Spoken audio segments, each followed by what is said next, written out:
B-1B, South Dakota. So far, of those aircraft, 32 have been modernized through the Integrated Battle Station Upgrade process of Tinker AFB, Oklahoma.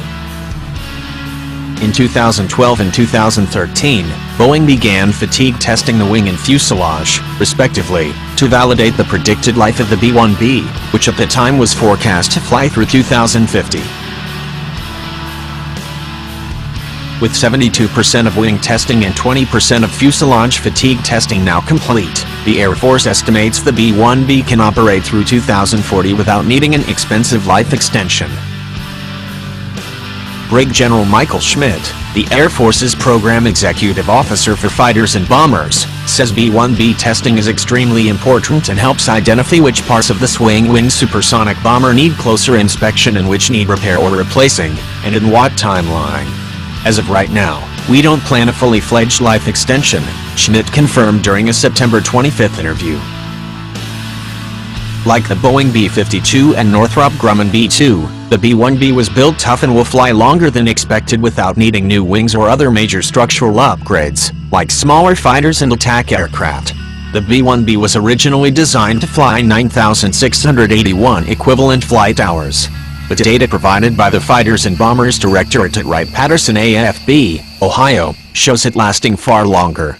The projected service life of the B-1B, originally built by Rockwell and acquired by Boeing, will reach 19,900 equivalent flight hours, the service says. There are no plans to conduct fatigue testing or a life extension on the nuclear-armed B-2, the nation's largest low-observable stealth aircraft, introduced in 1997. Structurally, the program is great, Schmidt says. We don't have full-scale fatigue testing going on that platform, and it's really not required. But parts obsolescence is a serious concern for the B-2 fleet, since only 21 aircraft were built and 20 remain in active service. New parts often need to be custom-built. The B-1B doesn't carry strategic nuclear weapons, but has more payload capacity for guided and unguided weapons than any other aircraft in the U.S. inventory. B-1Bs stationed at Andersen AFB and Guam frequently fly to the Korean Peninsula in response to missile and nuclear warhead tests by Pyongyang. The Boeing-led Integrated Battle Station is the largest single upgrade of the B-1B since it entered service, improving the front and aft cockpit and introducing a new diagnostic system and Link 16 data link to improve situational awareness and communications for the Boeing crew.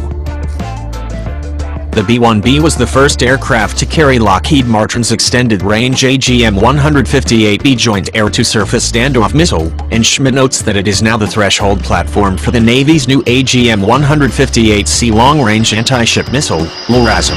The B-1B tested LRASM against a maritime target at the Point Magusi range in August, and Schmidt says another test is expected in November. LRASM will enter service on the B-1B next year, followed by Boeing's FA-18EF Super Hornet in 2019.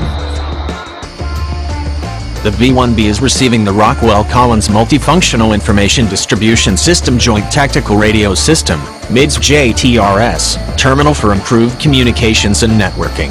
The bomber will be upgraded with Mode 5 identification friend or foe and automatic dependent surveillance broadcast, ADS-B out, to meet the FAA's next-gen air traffic mandates.